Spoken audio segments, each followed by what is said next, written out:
ಇಲ್ಲೊಂದು main thing ಏನಂದರೆ ಬೆಳಗ್ಗೆಕ್ಕಿಂತ ಮಧ್ಯಾಹ್ನ ಸಾಯಂಕಾಲ ಜಾಸ್ತಿ ರೆಸ್ಕ್ಯೂ ಕಾಲ್ ಬರ್ತವೆ.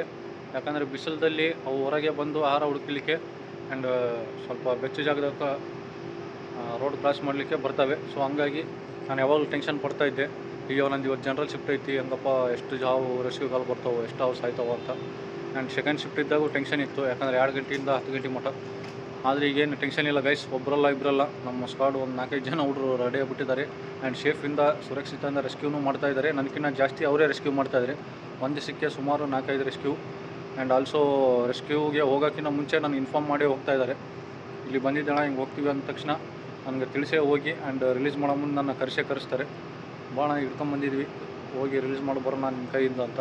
ಸೊ ಭಾಳ ಖುಷಿ ಮಾತು ಗೈಸ್. ನನಗೂ ಭಾಳ ಸಂತೋಷ ಆಗ್ತಾಯಿದೆ.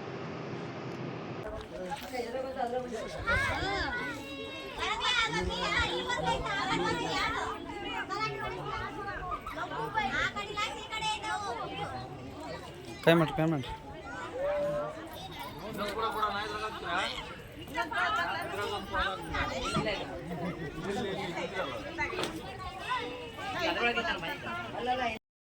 ಒಮ್ಮೆ ವಿಡಿಯೋ ಕಂಪ್ಲೀಟಾಗಿ ನೋಡಿ, ಯಾಕಂದರೆ ನಾವೆಲ್ಲ ರೆಸ್ಕ್ಯೂಸರ್ಸ್ ಥರ ಅಲ್ಲ. ಯಾಕಂದರೆ ಎಲ್ಲ ರೆಸ್ಕ್ಯೂಸರ್ಸ್ ಏನು ಮಾಡ್ತಾರೆ, ಬಂದು ನೋಡ್ತಾರೆ, ಎಲ್ಲ ಹುಡುಕ್ತಾರೆ, ಸಿಗಲಿಲ್ಲ ಅಂದರೆ ತಕ್ಷಣ ಹೋಗಿ ಕಂಡಾಗ ಹೇಳ್ರಿ ಅಂತಂದು ಹೋಗ್ಬಿಡ್ತಾರೆ.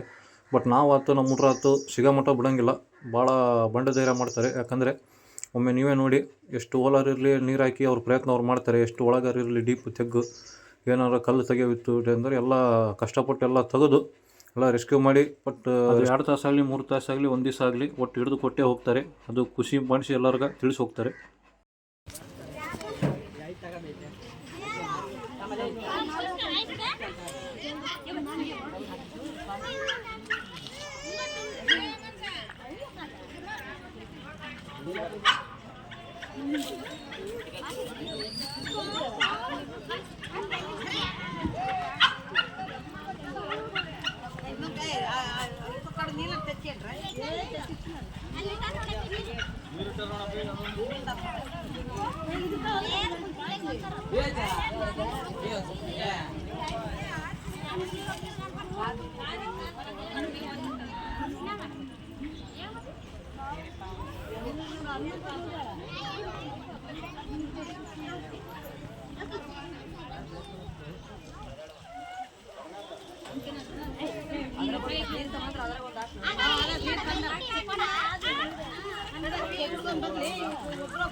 ಇನ್ನೊಂದು ಕೊಡ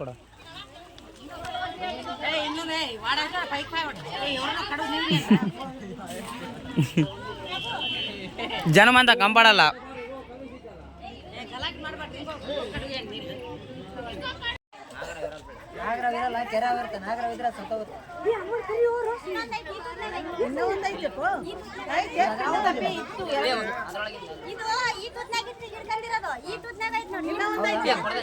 ಅಲ್ಲ ಜೋ ಇಟ್ಟಂಗೆ ಐತಲ್ಲ, ಇಟ್ಟಂಗೆ ಅಲ್ಲೇ ಅನ್ಕೊಂತಾರ.